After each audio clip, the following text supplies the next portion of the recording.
किराएदार बेटा। उठ जा नालायक, सुबह के 8 बजने को है। तुझे एग्जाम नहीं देना क्या? थोड़ी देर और सोने दीजिए ना पापा। तू उठता या फिर मैं तेरे ऊपर पानी फेंकूं? रोज गधों की तरह सोता रहता है, पेपर की कोई टेंशन ही नहीं है। और एक हमारा समय था जब हम पेपर में फेल होने के डर से रात भर पढ़ा करते थे, सो ही नहीं पाते थे। तो क्या अब आप उसका बदला मुझसे लेंगे? मैं 15 मिनट बाद उठ जाऊंगा, आप प्लीज जाइए, मुझे डिस्टर्ब मत कीजिए।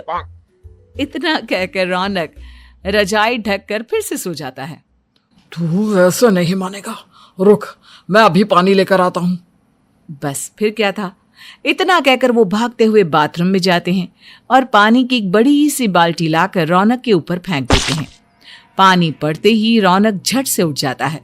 ये आपने क्या किया पापा? अब तो उठेगा नहीं तो यही करना पड़ेगा ना। वैसे थैंक्स डैड, आपके कारण ना अब मुझे नहाने की भी जरूरत नहीं पड़ेगी। चलिए अब आप माँ से बोलकर मेरे कपड़े निकलवा दीजिए, तब तक मैं ब्रश कर लेता हूँ। वैसे कल ना आप एक काम और करना, नहलाने के साथ साथ मुझे ब्रश भी करवा देना। ये ब्रश करने में ना मुझे बहुत आलस आता है। रौनक की बातों से अरविंद का मुंह खुला का खुला रह जाता है। वो अपनी पत्नी कमला के पास जाता है और रौनक की हरकतों के बारे में बताता है, जिसे सुन उसकी पत्नी हंसने लगती है। तुम अपने बेटे को समझाने के बजाय हंस रही हो। रौनक बच्चा है, धीरे धीरे सुधर जाएगा, आप क्यों उसके पीछे पड़े रहते हो? अभी नहीं सुधरेगा तो कब सुधरेगा? 10वीं क्लास में है रौनक, वो अब कोई बच्चा नहीं रहा। अरविंद की इतना बोलते ही वहां रौनक भी आ जाता है। क्या डैड, मैंने आपको एक काम दिया था, वो भी नहीं हुआ आपसे। अरे क्या हुआ बेटा?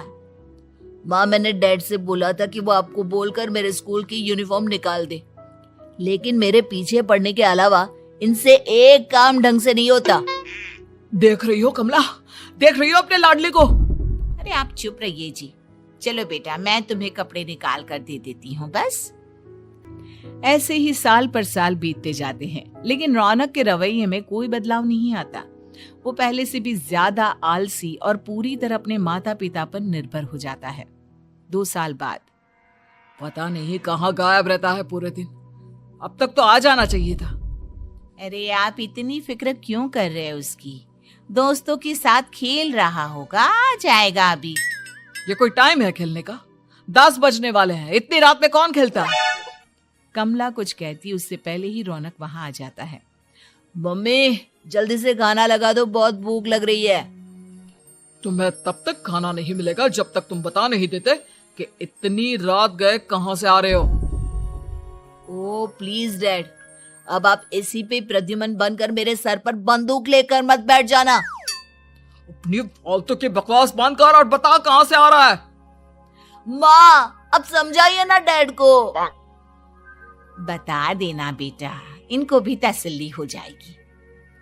आप बोल रही हैं तो बता देता हूँ, मैं दोस्तों के साथ मूवी देखने गया था, इसलिए देर हो गई। तो इन सब चीजों में मेरे पैसे उड़ाता है। कभी 1 रुपया कमाने के बारे में सोचा है तूने? जब देखो हवा की तरह पैसे उड़ाता रहता है। माँ अब आप इन्हें चुप करा दीजिए, वरना ना मुझे गुस्सा आ जाएगा।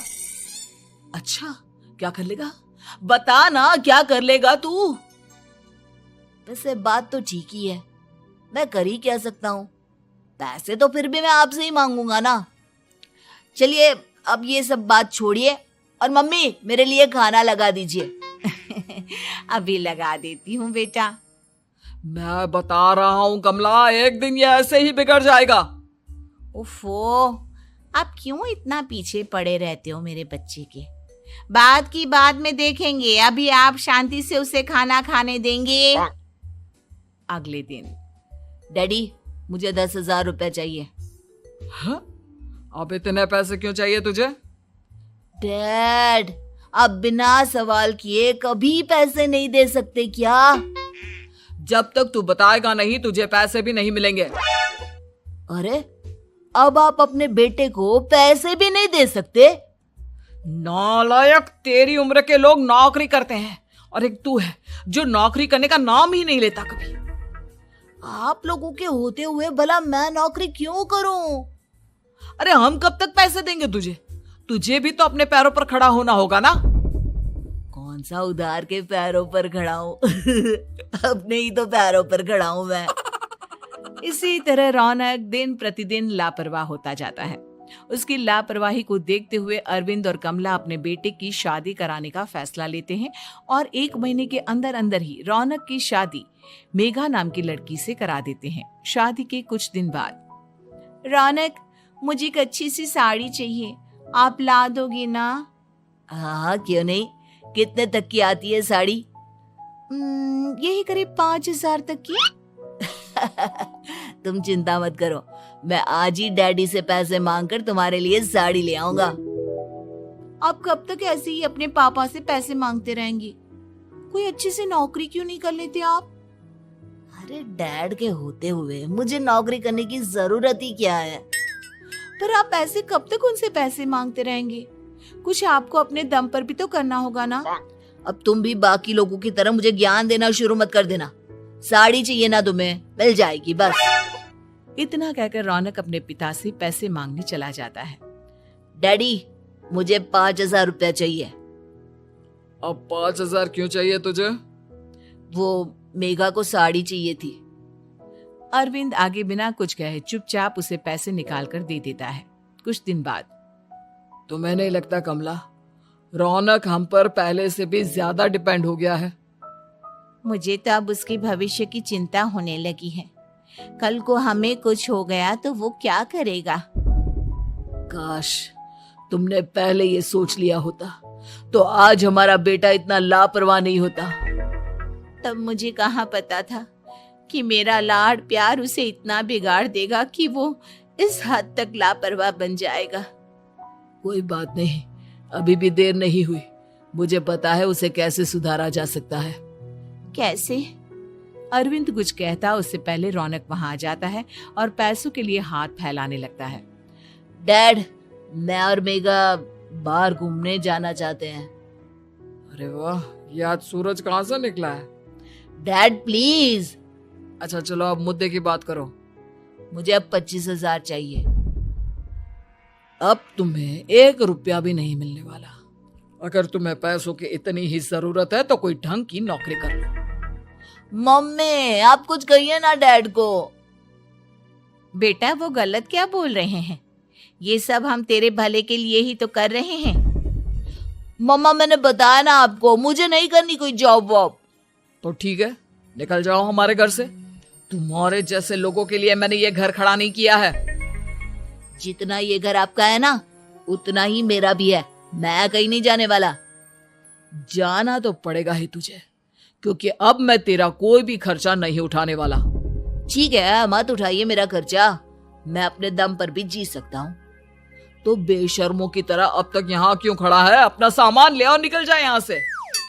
रौनक पैर पटकते हुए वहां से चला जाता है। घर से निकालना जरूरी है क्या उसे? बिना पैसों के कौन रखेगा उसे किराए पर? अगर उसका भविष्य सुधारना है तो हमें अपने दिल पर पत्थर रखकर ये कदम उठाना ही होगा। दोनों बात कर रहे होते हैं कि रौनक अपनी पत्नी के साथ एक बड़ा सा बैग लेकर घर से निकल जाता है, लेकिन घर से बाहर उसे कोई भी मुफ्त में अपने घर किराए पर नहीं रखता। अंत में थक हार कर वो फिर से अपने घर चला जाता है। क्या हुआ?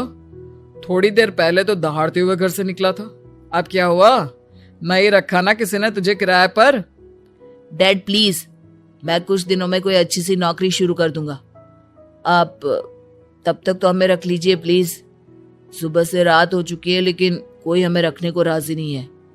अब आप ही बताइए, इतनी रात को मैं मेघा को लेकर कहाँ जाऊंगा? ठीक है, बहू की वजह से मैं तुझे घर पर रख रहा हूँ, लेकिन तू इस घर में एक बेटे की नहीं बल्कि एक किराएदार की हैसियत से रहेगा। 3 महीने हैं तेरे पास। इन 3 महीनों के अंदर अंदर मुझे तेरी पहली तनख्वाह हाथ में चाहिए, समझ गया?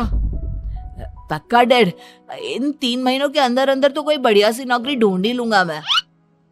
ऐसे ही धीरे धीरे समय बीतने लगता है और अरविंद के दिए 3 महीनों में से 2 महीने बीत चुके होते हैं। पापा जी ने हमें 3 महीने दिए थे, जिसमें से 2 महीने तो बीत चुके हैं। अब ये आखिरी महीना बचा है। अरे तुम चिंता मत करो, आज मेरा ना 2 जगह इंटरव्यू है, दोनों में से कहीं ना कहीं तो जॉब लगी जाएगी। अच्छा, all the best. Raunak interview के लिए निकल जाता है, जिसके बाद शाम में रौनक घर आता है। कैसा गया इंटरव्यू? आपकी नौकरी लगी या नहीं? अरे पहले सांस तो ले लेने दो अच्छे से। बताइए ना, मुझसे तो जरा भी इंतजार नहीं हो रहा है। वो दरअसल बात यह है कि मेरी नौकरी तो लग चुकी है, लेकिन पैसे बहुत कम है। कितने पैसे हैं? 15,000। इतने में अरविंद और कमला मिठाई का डिब्बा लेकर आ जाते हैं।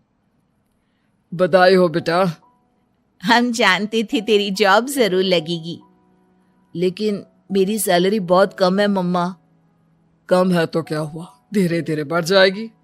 हाँ बेटा, हम तो बस चाहते थे कि तू अपने पैरों पर खड़ा हो जाए। मतलब अब आप मुझे घर से नहीं निकालेंगे? नहीं, ये सब हमने तुझे जिम्मेदार इंसान बनाने के लिए किया था। Thank you mummy papa. अगर आप दोनों ऐसा नहीं करते तो मुझे कभी अपनी जिम्मेदारियों का एहसास तक नहीं होता। आज आपने मुझे सिखा दिया कि इंसान का अपने पैरों पर खड़ा होना भी जरूरी होता है।